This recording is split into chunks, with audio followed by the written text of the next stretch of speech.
Hey, what's up, guys? This is JD Rich coming back at you again with another One Piece video and discussion. Now, today we're discussing the post game of 1162 and possible predictions for 1163. Now, 1162, it left us on a good cliffhanger as far as like what is going to happen with this standoff taking place between IMU, Rocks, Whitebeard, Kaido, and potentially Garp and Roger as well. Because like at the same time, because we know that it's going to be a 3v1, 1.5 if you want to count Saturn as well, even though IMU is possessing Saturn. But also, what is Garp and Roger's role in this fight? Because we know that they're going to team up to go against xebec. But for right now, the final boss is in the building. Like, IMU is the final boss. So what is going on with this faction right here? So we get a comment from xebec from what we last talked about. Him calling IMU the world itself. Like, IMU is the true face of the world. And I guess that's pretty valid considering the moves that IMU's making, manipulating the world behind the scenes as a whole demonic entity and whatnot. And you could say that IMU represents the good and bad of humanity itself. However, it's more so bad than it is good, because of IMU's motives to basically control the world how IMU sees fit and how people should be, and the subjugation of certain beings being regulated into slavery for the purpose of the so-called celestial gods. So, moving on for this fight, however, because 1163, they got to give us something. Like, they're going to give us some sort of interaction with how this goes down. And I'll admit, I can see IMU packing up a lot of people. Like, I wouldn't say killing them, but at the same time, we could see Kaido on his deathbed. Remember, from a couple chapters in the past, Big Mom said that she's the one who saved Kaido's life on God Valley. And a lot of us speculated this was because she gave him the fish fruit, but we all found out that he actually ganked her for it. He hit her upside the head with his combo, took the fish fruit, and then just bounced out. But given that Kaido has a new devil fruit and is still a rookie, I can see Kaido getting ragdolled in this battle. Like, he may be of slight help given his brawl breath and whatnot, depending on how that may affect IMU or not. But really, I think we all know as a community, Conqueror's Haki is going to be the biggest key in this battle. And who knows how long this battle might last. This battle might be quick. For all we know, IMU might slap them around for a little bit and then move on to pressing matters that either concern the Holy Land or something else on God Valley that may grab his attention, that he'll just go away from. And after slapping them around, of course, he'll just leave it to Saturn and Garling, because I got a feeling that IMU is going to somehow heal Garling. Like, we know Garling and the rest of the Gods Knights, they regenerate. However, we found out that Garling said that because of the wounds that xebec inflicted on him, it's going to take a little longer to regenerate.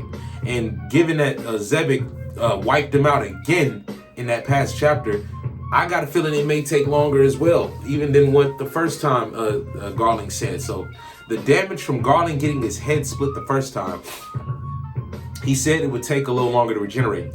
But after seeing Garling on the ground the second time that him and xebec fought, it might take even longer than that, now that xebec really messed him up. So with Garling being immobilized, he may actually come back into the fray. And if he does come back into the fray, it could be due to IMU's interference. And if he doesn't, IMU might just take some more, there are more Gods Knights around. So with IMU possessing Saturn, IMU could either call or summon some Gods Knights to teleport them, or just call them like, hey, get over here and deal with these pests or whatever. Because after all, IMU could still deal with them all himself. From what IMU using IMU manipulating and possessing Saturn, he could deal with all 5 of these characters himself. Garp, Roger, xebec, Whitebeard, and Kaido. He could deal with them all himself. I don't even think IMU needs to possess Saturn, but IMU is doing it, I guess, to expedite the process, maybe, to take care of him faster. Like, I think I don't think Imu necessarily needs to control Saturn in order to get this job done, but I guess it's a way of extra force. Like, you know what I'm saying? It's an extra force type thing. Like, why not use one of my minions at my disposal anyway? That reminds me, man. Where are the other 4? Where are the other, like, they obviously are in the Holy Land, but what are they doing there that's so important that it's only Saturn here on this island? Who knows? But with Imu possessing them, this fight is going to be, it's going to be tremendous. And I got a feeling that it may not even be long. And why I say it may not be long, we may see Imu smack them around, like attack. Imu might do so great damage in such a short time that we may see some of these fighters, some of these pirates, like out of all 5 of Garp, Roger, Whitebeard, Kaido, and xebec, we may see some of them get wounded. We may see some of them like catch a bad fade in this part of the chapter.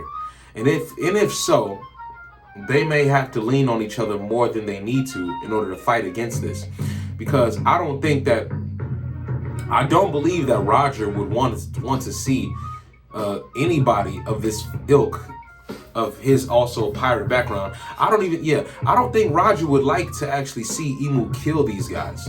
So and neither probably Garp either, especially given what Garp has seen so far from the corruption of all these people here, dead, laying on the ground, the slaves, everything such as that, you know. Garp, I think he's gonna really show us the meaning of taking justice into your own hands in this chapter by fighting against Imu. Garp and Roger, I can see Garp and Roger tag teaming up against Imu, and then they tag team up against Rocks once they do what they need to do to run Imu off, if they run him off at all. But how will they do it? The answer is obviously Conqueror's Haki, but what way and form will this go down? Who's gonna show off the best advanced forms of Conqueror's Haki? Now, the instant answer, Rocks the xebec, instantly, flat out the back. And if I could put somebody second, I put Roger, and then third, I put Garp. Like, in that order, they're going to be using the best abilities of their Conqueror's Haki to levels that we are now going to get introduced to, referring to what Scopper Gaban said back on Elbap when he was telling Luffy and Zoro, you got to refine your Conqueror's Haki, man. You got to use it better. You got to control it better. You have to really refine your ability to a level that you may not see right now. So it goes beyond just using it regularly. I think there's more tiers to how you use it, and if there's more tiers to how you use it, who says that there is really a ceiling for your Conqueror's Haki? And if there is a ceiling, obviously Shanks is that current ceiling as we see right now in the story, in the current timeline. But right here in this flashback, xebec represents that ceiling. Like Xebec's Conqueror's Haki use and his ability to refine and control it. I don't think we've seen this such ability from a character as far as the way they use their Conqueror's Haki. I mean, don't get me wrong, we see Roger using it some way, but somehow it's something about the way xebec uses his Conquerors. It kind of still makes Roger's like right there below him in a way.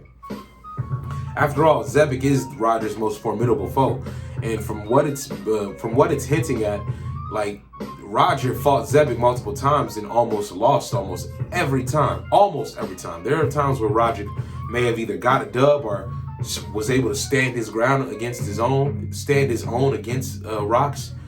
But still, having them both work together with Garp and Kaido and Whitebeard, all 5 of them versus Imu, this is going to be the icing on the cake for this chapter.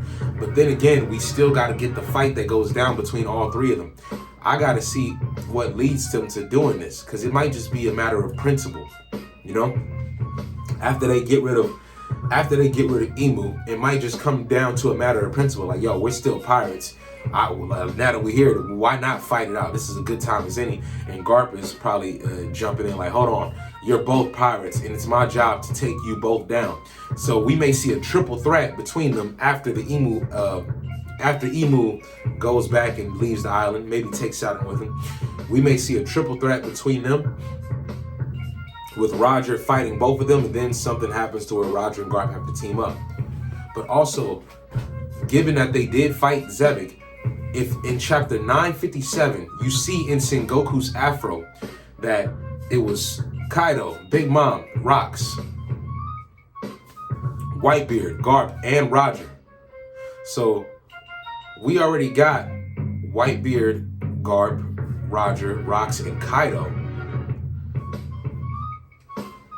Yeah, so we already got all 5 of them right now. And then Big Mom is, yeah. So in Sengoku's semicircle, we got 6 people. Right here against Imu, we got 5 of those 6 people who were shown in 957. The 6th person that was shown in 957 was Charlotte Lily and Big Mom. So Big Mom is going to come back into the fray as well. Big Mom, I got a feeling that Big Mom is going to use her soul fruit to save Kaido, because Imu may do something. Imu is definitely, I got a feeling Imu is definitely gonna have a part in why Kaido almost lost his life at God Valley. And if not Imu, it may come down to Roger and Garp either damaging him. But if it is Imu, and let's say Imu does something to Kaido's will or tries to do something to Kaido's soul or something like that, and it damages him, Big Mom has to use her devil fruit to kind of reverse Imu's damage or whatever. I could see her soul fruit having something to do with restoring the will of your soul or something along those lines in order to resurrect you. Not saying that Kaido would be dead, but he'd be near his deathbed, because Big Mom did save him, regardless of him stealing the fish fruit from her, the Azure Dragon, fish model koi, because as it said, I think it said some part that the fish model koi, that may have came out of Big Mom's mouth back in the Wano days when she was talking about Kaido. But yeah, Big Mom is going to be a big reason why Kaido gets saved in this chapter. But also, Big Mom is the only person missing from all 5 of these people that we see here. Because we know it's gonna, from 957 showed us, it's gonna be a big battle royale amongst them. But also, how do they all fare against Imu at the moment? I know I keep saying it's Conqueror's Haki, but to what will they do about it? Are they all gonna like randomly team up simultaneously? They're not really working together, but they're working together because they all have a stock to play, a role to play against taking down this entity that is essentially a harm against all of them. Imu is a threat to all of them. So the enemy of my enemy becomes my friend temporarily for the sake of beating Imu right now where we stand. So man, 1163, we may actually see a good battle between them. We may actually see the results of Dragon and Shanks and Eris and Blackbeard, how they get off the island. And on top of that, what gets me is this. Eris is going to Leloucia. Where would Dragon take Shanks? But then again, Shanks was found on Roger's ship. So how does Dragon pull that? How does Dragon pull that off? But on top of that as well, given that Roger's crew has finally found the treasure and some devil fruits that I assume that they get to take as well, and because Roger told his crew, yo, grab the treasure, grab whatever you can, get Shaki, get her on the ship. I can see that I predict that if Roger's crew has treasure on the ship, they would also have a couple of devil fruits there as well, maybe. And if they do, and Shanks sneaks aboard the ship to stab Shanks, Dragon may indeed find his devil fruit aboard Roger's ship, put Shanks in place of the devil fruit inside of whatever treasure chest, and then leave him be. Because Rayleigh and Roger, they found Shanks inside the chest on their ship. So Dragon somehow got on the ship. It's just a matter of, did he get there before the Roger pirates got there? Or is it a matter of he snuck aboard the ship unbeknownst to the Roger pirates and they paid no attention to it, and he was able to get in and get out? But it also speaks volumes as to how Dragon also escaped the island as well. So we may actually see more on that given the next chapter. But what I'm really interested in seeing is a flashback of Shanks' mom and Garland. I think that we have to see how they met, or if not how they met, just an interaction between them that led to them falling in love. And the name, we have the name of Blackbeard's mom, but we don't have the name of Shanks' mom. And the thing is, we didn't even get a title box for Blackbeard's mom, but we still got her name. Yet, we got no name for Shanks' mom. What is up with that? What are you hiding, Oda? What exactly are you trying to hide from us? Now, I said this in a previous chapter that Shanks' mom, she could be, this is my theory and my prediction. I predicted that Shanks' mom could be a sister, whether in-law or biological, of Porcus D. Rouge. Like, hear me out. What if Porcus D. Rouge had siblings, right? Let's say she had a brother. Porcus D. Rouge had an older brother, and this older brother had a wife or a former, I don't know. You know what, scratch that. But what if Porcus D. Rouge had a sibling, and she had an older sister, and her older sister turned out to be this woman, this red-haired woman that we see as Shanks and Shamrock's mother? I'm just saying, man, it's One Piece. Anything is possible. That's just my theory and prediction. I'm predicting that Shanks' mom is the elder sister of Porcus D. Rouge. Also, given that, let's see, 53 minus 27, no, 53 minus 38, 53 minus 38, 53, 55. I'm doing some quick math, guys, bear with me. 53 minus 28, put the 5, 4, 1, 13, 8, 5, 4 minus 2, 4 minus 2. No, that was, so 15 plus 7 is 22. 53 minus 22, let's see, 3 minus 2 is 1.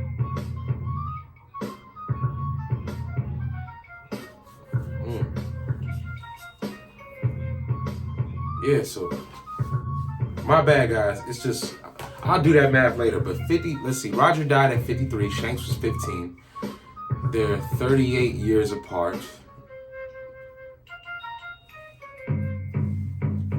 15 plus 7 equals 22. I'm just predicting. I'm trying to predict. I don't know. I got to save that for another chapter, man. I have to. But I'm predicting that Porcus D. Rouge, she's the younger sister of Shanks' mom, making her a biological aunt of Shanks and Shamrock. Possibly. I know you're going to chew my head off about this theory, but I'm just saying it's possible. Other than that, man, we have more to uncover for 1163. I know this break week is tough. This break week is hitting all of us, man. But you know what? Oda, he has to prioritize his health. We all have to respect that. But also, that doesn't mean we can't make some bomb predictions and we can't make some bomb theories. And we can't, it don't mean we can't speculate. We still have to have fun with what we got given the story. You know what I'm saying? Because they still give us bangers every chapter. Have no expectation with One Piece, man. And if you do have expectation, it could be an expectation of what could happen next. And even then, you'd still be surprised because the ante is always getting upped. Like, every chapter, I've been blown out of my mind with information of what's happening. But also, I'm kind of vexed because we still don't have title boxes for certain people.